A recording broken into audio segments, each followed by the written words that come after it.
जय श्री कृष्णा। राधे राधे दोस्तों उमा जी जो है वो लड्डू गोपाल की सेवा करने के लिए बहुत ही ज़्यादा उत्सुक थी। उमा जी एक ऐसे परिवार से थी जहाँ पर भक्ति का बिल्कुल भी माहौल नहीं था। उनका एक बहुत ही बड़ा परिवार था, काफ़ी ज़्यादा सदस्य थे वहाँ पर और सबकी भोजन की अपनी अपनी पसंद थी। लोग इतने ज़्यादा थे कि दिन भर जो है उनका ज़्यादातर समय किचन में खाना बनाने में ही बीत जाता था।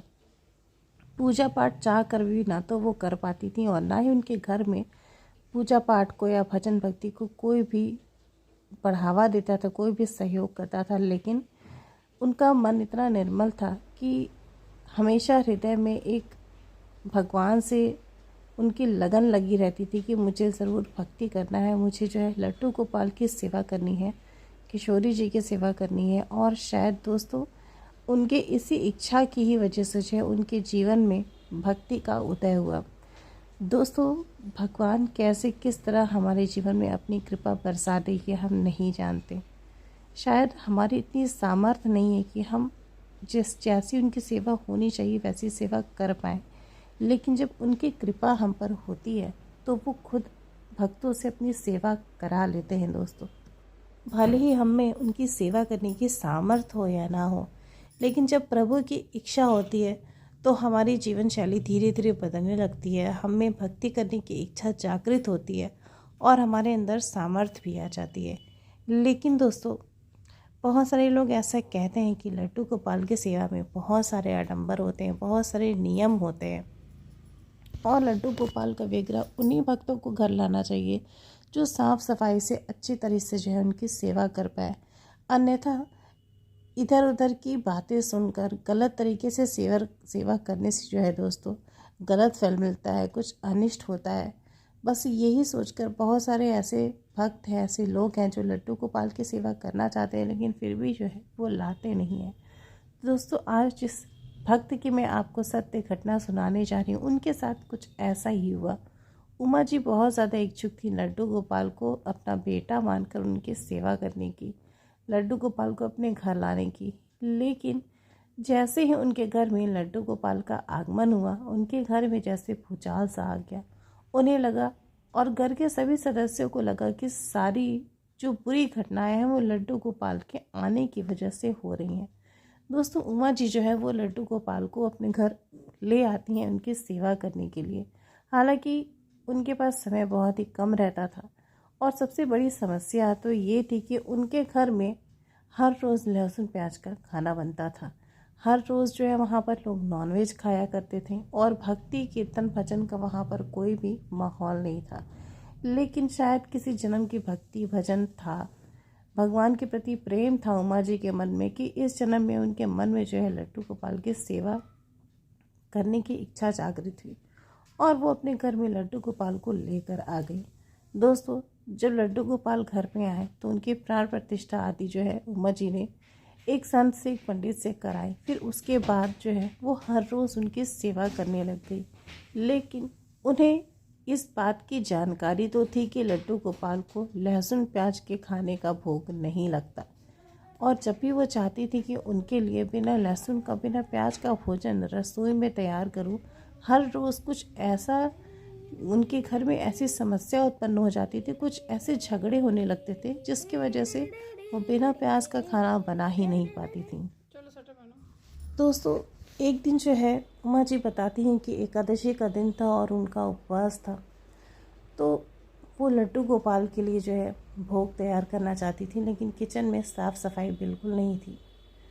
तो फल आदि का वो भोग नहीं लगा सकती थी कि उनकी व्यवस्था नहीं थी, ना तो वो कुछ और लड्डू गोपाल के लिए बना पाई। वो अन्य सभी लोगों के लिए भोजन तैयार कर रही थी जिसमें लहसुन प्याज पड़ा था और तभी जो है उन्हें इस बात का ध्यान ही नहीं रहा कि आज एकादशी है और उन्होंने उसी लहसुन प्याज वाले भोग का जो है दोस्तों अपने लड्डू गोपाल को भोग लगा दिया।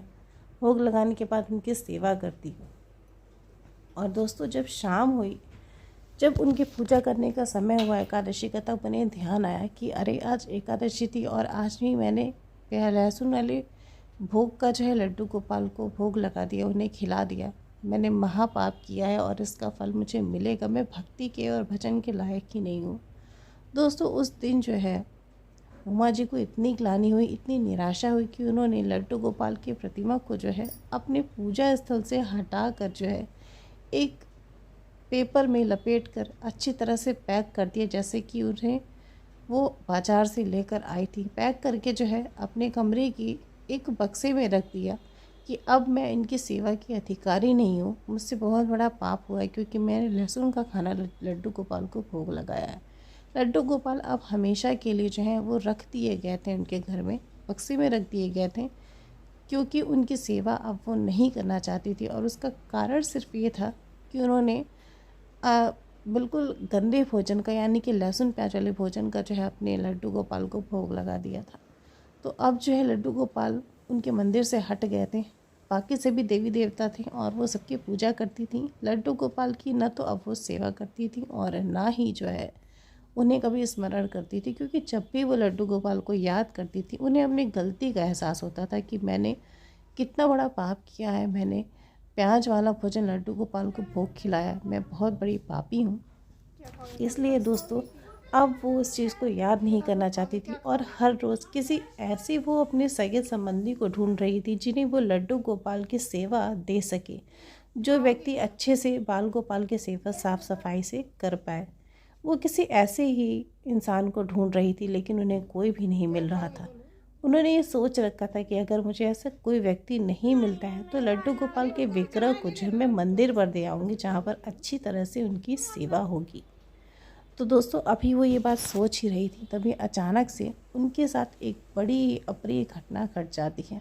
उनके पति जो हैं जब ऑफिस से लौट रहे थे तभी उनका रास्ते में कार से एक्सीडेंट हो जाता है और बहुत ही ज़्यादा सर में चोट लगने की वजह से दोस्तों वो पैरालाइज़ हो जाते हैं।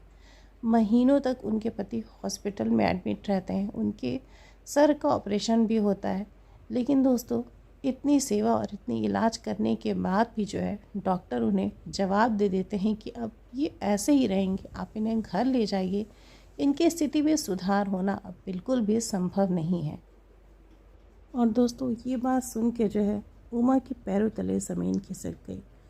उन्हें लगा जैसे अब मेरा जीवन बिल्कुल बेकार हो गया है, क्योंकि मेरे पति जो है वो हमेशा के लिए बिस्तर पर आ गए, ना तो वो चल फिर सकते हैं और ना ही जाकर अपने ऑफिस में काम कर सकते हैं। उनके पति को जो है दोस्तों रिटायरमेंट दे दी गई और वो घर पर ही रहते थे, उनकी पेंशन आती थी और उसी कुछ पैसों से ही जो है वो अपना घर चलाती थी। बहुत ही ज़्यादा बुरी स्थिति हो गई थी और मन बहुत ज़्यादा दुखी था, क्योंकि उन्हें बार बार ये लग रहा था कि मैंने क्या सोचा था अपने जीवन के बारे में और मेरे साथ क्या हो गया। मैं तो इस लायक भी नहीं कि मैं लड्डू गोपाल की सेवा कर पाऊँ, जिससे उनकी कृपा हो और मेरे दुख कुछ कम हो। दोस्तों दिन भर वो अपने पति की सेवा करती रहती थी, घर के काम करती रहती थी, लेकिन उनके जो दुख थे वो कम होने का नाम ही नहीं ले रहे थे। और तभी एक दिन रात में उन्हें एक ऐसा सपना आया जिसे देखकर उनका दिल दहल गया। दोस्तों उमा जी जो थी वो रात में अपने पति की सेवा करने के बाद, उन्हें सुलाने के बाद जो है दवा आदि देने के बाद सो जाती हैं और तभी रात में एक बहुत ही अद्भुत सा सपना आता है उन्हें। उस सपने में देखती हैं कि जिस बक्से में उन्होंने लड्डू गोपाल को बंद किया है उस बक्से से जो है एक छोटे से बच्चे के रोने की आवाज़ आ रही है और वो बच्चा ज़ोर ज़ोर से रोते रोते मैया मैया चिल्ला रहा है। ये दृश्य स्वप्न में देखकर वो बहुत ही ज़्यादा घबरा जाती हैं, उठकर बैठ जाती हैं, चौंक जाती हैं। उनका जो दिल था वो ज़ोर से धड़कने लगता है और उन्हें लगता है कि जैसे उनसे कोई बहुत बड़ी गलती हुई है। वो भागी भागी दोस्तों उस बक्से के पास जाती हैं जहाँ पर लड्डू गोपाल बंद होते हैं। बिना कुछ सोचे समझे उस बक्से के ताले को वो खोलती हैं और झट से लड्डू गोपाल के विग्रह को वो बाहर निकालती हैं। और दोस्तों आपको विश्वास नहीं होगा, जब उमा जी लड्डू गोपाल को बाहर निकालती हैं तो उन्होंने जो दृश्य देखा वो देखकर उनका जो है रोम रोम काँप उठा। उन्होंने देखा कि लड्डू गोपाल की आंखों से इतने आंसू बह रहे हैं जिसका कोई हिसाब नहीं। लड्डू गोपाल का चेहरा मुरझाया सा है और पूरे जो वस्त्र हैं वो आंसुओं से भीगे हुए हैं। दोस्तों अपने लड्डू गोपाल को वो अपने सीने से लगा लेती हैं और बहुत रोती हैं चीख चीख कर। उन्हें लगता है जैसे उन्होंने अपने कलेजे के टुकड़े को अपने आप से दूर कर दिया। दोस्तों, उमा जी उस समय निर्णय लेती हैं कि अब चाहे जो भी हो जाए, मैं अपने लड्डू गोपाल को अपने पास रखूँगी। भले ही मैं उनकी सेवा अच्छी तरह से कर पाऊँ या ना कर पाऊँ, जैसे भी करूँगी मैं अपने बाल गोपाल को अपने आप से कभी अलग नहीं करूँगी। दोस्तों, पति का इस तरह से बीमार पड़ जाना, सारे अपनों का साथ छोड़ देना, रिश्तेदारों का दूर हो जाना और अचानक से गरीबी आ जाना, ये सब कुछ उमा जी के जीवन में एक तूफान की तरह बन के आया और वो बहुत ही ज़्यादा टूट गई। और ऐसी स्थिति में उनके लड्डू गोपाल ही थे जिनकी वजह से उन्हें उम्मीद की कोई किरण नज़र आ रही थी। दोस्तों, उमा जी फिर से जो है लड्डू गोपाल की सेवा शुरू करती हैं। बहुत ही ज़्यादा कठिनाइयों का सामना करना पड़ता उन्हें।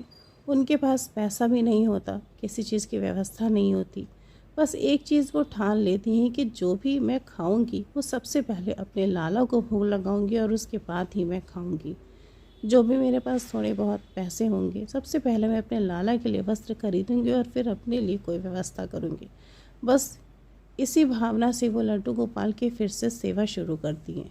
कभी कभी दोस्तों, वो अपने लड्डू गोपाल को लहसुन और प्याज वाले खाने का भोजन का उन्हें भोग लगाना पड़ता था, क्योंकि अक्सर ही जो है जो उनकी जेठानी थी वो बिना प्याज वाले भोजन में भी आकर प्याज डाल दिया करती थी, लहसुन डाल दिया करती थी, जिसकी वजह से उमा जी जो है वो लड्डू गोपाल को भोग न लगा पाए। दुनिया में अजीब अजीब तरह के लोग हैं भक्तों, हम सोच भी नहीं सकते कि ये दुनिया जो है पापियों से भरी हुई है। और ऐसी ही उनकी जेठानी थी, लेकिन उमा को क्या पता था, वो तो उसे पवित्र समझकर लड्डू गोपाल को भोग लगाती थी और बाद में उसकी बदबू से उन्हें पता चलता था कि इस भोजन में लहसुन पड़ा है। लेकिन फिर भी दोस्तों, हर रोज़ वो अपने लड्डू गोपाल से माफ़ी मांगती थी कि जाने अनजाने में मुझसे जो भी गलती हो गई है उसके लिए आप मुझे क्षमा कर दो, लेकिन अपनी कृपा दृष्टि मुझ पर से कभी भी मत हटाना। तो दोस्तों, ऐसे ही वो कुछ वर्षों तक लड्डू गोपाल की सेवा करती रही। उन्हें कुछ भी समझ में नहीं आता था कि लहसुन प्याज वाला खाना है या फिर क्या है। जो भी होता था वो भाव से उन्हें भोग लगाती थी और अपने साथ उनके साथ जो भी अन्याय होते थे, जो भी दुख वो झेल रही थी, उन्हें झेलते हुए वो भक्ति भजन में लगी रहती थी। और एक दिन दोस्तों, उनके साथ एक ऐसी घटना घटी जिसके बारे में उन्होंने कभी सोचा भी नहीं था। उस घटना ने दोस्तों उमा जी को झकझोर के रख दिया। एक दिन उनके पति की तबीयत बहुत ही ज़्यादा खराब हो गई और उनकी उल्टी सांस चलने लगी। उमा जी को ऐसा लगा जैसे अब उनके पति का साथ छूट जाएगा, वो अकेली हो जाएंगी, विधवा हो जाएंगी। और यही सोचकर वो अपने लड्डू गोपाल के आगे आकर बहुत रोईं, अपने लाला से अपने पति की ज़िंदगी की भीख मांगने लगी। और दोस्तों, उनके साथ वही हुआ जो उन्होंने कभी नहीं सोचा था। दोस्तों, उनके पति को झटके आने लगे और वो एम्बुलेंस को बुलाती हैं, अपने पति को एम्बुलेंस में लेकर हॉस्पिटल जाती हैं, डॉक्टर को दिखाती हैं, जहाँ पर डॉक्टर उनसे कहते हैं कि पति का इमरजेंसी में ऑपरेशन करना पड़ेगा। अगर ये ऑपरेशन नहीं हुआ तो किसी भी क्षण उनकी जान जा सकती है। दोस्तों, उमा जी बताती हैं कि उस समय उस क्षण उनके पास एक फूटी कौड़ी भी नहीं थी कि वो अपने पति का ऑपरेशन करा पाए, लेकिन उनकी जान पे बनाई थी। उनकी जैसे मौत इंतज़ार कर रही थी, इसलिए उन्होंने डॉक्टर से बोला कि ऑपरेशन जल्दी से जल्दी करिए, मैं पैसे की व्यवस्था करके तुरंत आती हूँ। उन्हें पता था कि उनके पास 1 रुपया भी नहीं है, ना तो कोई ऐसी संपत्ति है, ना कोई ऐसा सगा संबंधी जो उनकी सहायता कर पाए, और ना ही कोई ऐसी चीज़ है जिसके बदले में वो धन एकत्रित कर सके, किसी से ऋण ले सके। वो बहुत दुखी होती, उन्हें पता था कि अब सब कुछ ख़त्म होने वाला है, उनके मांग का सिंदूर बुझने वाला है दोस्तों। लेकिन फिर भी पता नहीं वो कौन सी ऐसी शक्ति थी जिसने उन्हें टूटने से रोका था। उमा जी अपने पति को ऑपरेशन थिएटर में छोड़कर रोती रोती भागी भागी घर चली आती हैं और अपने लड्डू गोपाल के आगे बहुत रोती हैं। वो उनसे कहती हैं कि लाला, मुझे पता है कि मेरा सब कुछ ख़त्म होने वाला है, लेकिन फिर भी तुझसे एक आस है कि आज तेरे हाथ में मेरे जीवन की डोर है, मेरा सब कुछ तेरे हाथ में है, तो सब कुछ बचा ले, मैं हमेशा तेरी ऋणी रहूँगी। दोस्तों ने पता था कि अब तक कुछ भी नहीं होने वाला है, मेरा सब कुछ ख़त्म हो जाएगा, मेरा सुहाग नहीं बचेगा। लेकिन फिर भी वो बहुत गिड़गिड़ाती हैं झोली फैलाकर लड्डू गोपाल के आगे। और दोस्तों, जब वो उठती हैं, उठकर अपने कमरे में जाती हैं, उनकी नज़र पड़ती है एक ऐसे ज्वेलरी के डिब्बे पर जिसके बारे में वो जानती भी नहीं थी। वो उसे खोल कर देखती तो उसमें हीरो का, सोने का एक बहुत ही बड़ा महंगा सा हार रहता है। उनके कुछ भी समझ में नहीं आता कि ये किसका है। वो सोचना भी नहीं चाहती। वो भागी भागी उस हार को लेकर सुनार की दुकान पर जाती हैं और वहाँ जाने पर दोस्तों, उन्हें उस हार के 5 लाख रुपए मिलते हैं। वो सोचती हैं कि किसका है किसका नहीं, ये तो मैं बाद में सोचूंगी, लेकिन अभी इन पैसों की ज़रूरत पति के इलाज में ज़्यादा है। वो पैसे ले जाकर दोस्तों हॉस्पिटल में जमा करती हैं। उनके पति का उसी क्षण ऑपरेशन होता है और आप विश्वास नहीं करेंगे कि उनके पति, जो कि पूरी तरह से मौत के मुंह में जा चुके थे, वो बिल्कुल ठीक हो जाते हैं। डॉक्टर कहते हैं कि ये एक बहुत ही बड़ा चमत्कार हुआ है, क्योंकि उनके बचने की उम्मीद 1% भी नहीं थी। दोस्तों, ऑपरेशन होने के 3 दिन के बाद उनके पति जो है होश में आते हैं, वेंटिलेटर से हटाए जाते हैं और धीरे धीरे उनका दिमाग बिल्कुल सामान्य हो जाता है। उन्हें सब कुछ याद आने लगता है। जो उन्हें पैरालिसिस की समस्या थी वो पूरी तरह से ठीक हो जाती है और यहाँ तक कि वो चलने फिरने भी लगते हैं। लेकिन दोस्तों, जब उनके पति को डिस्चार्ज कराकर वो घर लाती हैं और सोचती हैं कि आखिर वो हार था किसका, घर में सबसे पूछती हैं लेकिन कुछ भी पता नहीं चलता। और सच पूछिए दोस्तों, तो वो हार जो है उमा जी का भी नहीं था। फिर वो कहाँ से आया? कहीं और से नहीं दोस्तों, वो सिर्फ लड्डू गोपाल का एक चमत्कार था, जो उमा जी को उनकी कृपा के रूप में मिला। दोस्तों, वो समझ जाती हैं कि ये कुछ भी नहीं, सिर्फ मेरे लाला का चमत्कार है। मेरे लाला की एक ऐसी लीला है जिसे ये संसार कभी मानेगी ही नहीं। अगर मैं लोगों को भी बताऊं कि ये सब कुछ लड्डू गोपाल ने किया है तो शायद लोग मुझ पर हंसेंगे। और दोस्तों, ऐसा ही हुआ। उन्होंने जिसको भी ये बात बताई वो उमा के ऊपर हंसा। किसी ने भी लड्डू गोपाल की इस कृपा, इस लीला पर भरोसा नहीं किया। लेकिन ये तो उमा का दिल ही जानता था कि लड्डू गोपाल उससे कितना प्यार करते थे, लड्डू गोपाल की कृपा उस पर कितनी हुई। उस दिन उमा को समझ में आ गया कि शायद उसकी सेवा में बहुत सारी कमी थी, लेकिन कभी भी प्रभु ने अपना प्यार देने में, अपनी कृपा देने में कमी नहीं की। तो दोस्तों, हम चाहे जैसे भी लड्डू गोपाल की सेवा करें, अगर हमारा भाव निश्चल है, अगर सच में हमारा हृदय निर्मल है, तो प्रभु ज़रूर हम पर अपनी कृपा करते हैं। दोस्तों, इसका ये मतलब नहीं है कि हम जानबूझकर लड्डू गोपाल को ऐसे पदार्थ का भोग लगाएं जो कि अखाद्य होते हैं, जो खाने नहीं चाहिए। लेकिन उमा जी लाचार थीं। उनकी इतनी कोशिश के बाद भी उनके घर में भोजन में पवित्रता संभव नहीं हो पाती थी। लेकिन फिर भी दोस्तों, इतनी सारी प्रतिकूलताएं होने के बावजूद उन्होंने कभी भी सेवा नहीं छोड़ी।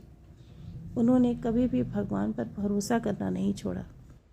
और इसी का फल उन्हें लड्डू गोपाल की कृपा के रूप में, उनकी प्रेमा भक्ति के रूप में मिली। तो दोस्तों, हमारे साथ चाहे जितनी भी प्रतिकूलताएं हों, अगर हमारे मन में इच्छा है प्रभु की सेवा की, तो वो बहुत सारे मार्ग हमारे सामने खोल देता है। और अगर हमारे मन में अपने इष्ट के प्रति अनन्यता है, अगर हम में उनके प्रति पूर्ण निष्ठा है, तो हमें कहीं और जाने की कोई भी ज़रूरत नहीं। वो तो हर उस असंभव को भी संभव बना देते हैं अपने भक्त के लिए। इसीलिए तो हमारे प्रभु श्री कृष्ण को भक्त वत्सल कहा जाता है। तो दोस्तों, उमा जी की ये सत्य घटना आपको अच्छी लगी हो तो ज़रूर इसे शेयर करिएगा और मेरे चैनल को ज़रूर सब्सक्राइब कीजिए।